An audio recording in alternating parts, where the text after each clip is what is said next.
Es-tu encore étonné par Jésus? Et si oui, qu'est-ce que ça crée en toi? Je te pose la question parce que ce matin, je lisais dans Jean 7, les versets 14 à 16, et où on voit que les Juifs s'étonnaient, mais que ça n'apportait pas forcément une bonne chose. Donc je vais vous lire le passage. Donc la moitié de la semaine de fête était déjà passée quand Jésus alla au temple et se mit à enseigner.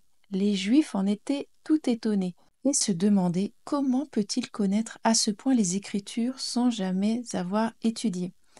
Donc Jésus a été comme les autres hommes juifs, il a donc entendu parler de la Torah, il a appris à mémoriser des choses, mais c'est pas aller au-delà de ça. Et c'était pas comme Paul qui a été enseigné par un des pharisiens pour devenir lui-même pharisien. Donc il comprenait pas comment Jésus savait toutes ces choses, comment il pouvait enseigner avec une telle autorité alors qu'en fait il n'a pas été suivi par un maître. Et donc ils étaient étonnés. Sauf qu'ici, l'étonnement s'est arrêté là. L'étonnement ne s'est pas transformé en quelque chose de bon, mais s'est changé en quelque chose de mauvais, puisqu'ils se sont mis à le juger. Plus loin dans le texte, ils diront même, mais les Juifs étaient étonnés, étonnés parce qu'il était là, et il enseignait alors qu'ils pensaient qu'il devait être tué. Puis d'ailleurs, ils le connaissent, ils savent d'où il vient, et Jésus dira, mais vous ne connaissez pas d'où je viens, vous savez pas qui je suis, parce que sinon vous aurez cru en moi. Donc en fait, c'est la première étape d'être étonné, c'est une bonne chose, sauf que ça peut conduire à une mauvaise chose si ça en reste là. Et c'est ce qui s'est passé avec les Juifs. En fait, ils étaient étonnés parce que ça collait pas à ce qu'ils connaissaient. C'était surprenant, c'était pas ce à quoi ils avaient l'habitude, c'était pas ce à quoi ils s'attendaient. Et Jésus est tout ça, il est surprenant, il est étonnant, il fait pas les choses comme tout le monde. Et maintenant encore, il se passe des choses où le Saint-Esprit est à l'œuvre, c'est étonnant, c'est différent, ça nous bouscule, ça rentre pas dans nos cadres, et donc ouais, ça nous ébranle. Et de ça, on peut avoir deux comportements différents. Soit on peut être transformé par ce changement et l'accueillir et se dire, OK, OK, c'est différent, mais qu'est-ce que ça peut m'apporter? Si ça vient de Dieu, qu'est-ce que ça peut m'apporter?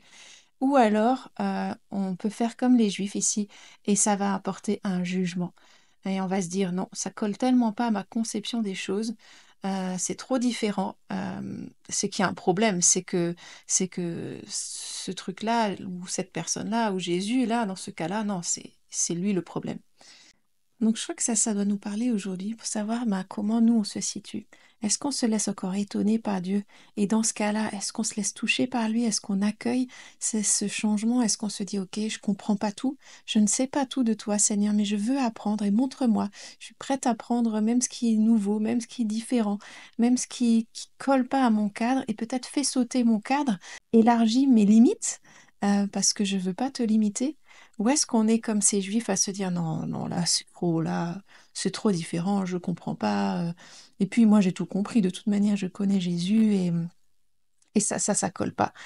Et je crois que c'est surtout un appel à être ouvert au changement, parce que les pharisiens, eux, ils connaissaient la parole, ils connaissaient les Écritures parfaitement, et pourtant, ils ont pas du tout reçu Jésus. Ils l'ont pas compris, ils l'ont pas saisi, ils ont pas cru. Très peu des pharisiens ont cru. Et je crois qu'aujourd'hui, il y a encore des choses que Dieu veut nous apprendre, il veut nous montrer, et il veut qu'on soit ouvert aussi à lui. Alors, avec sagesse, bien sûr, et sous la conduite du Saint-Esprit, on ne doit pas tout prendre n'importe quoi et dire, ah oui, oui, ça vient de Dieu.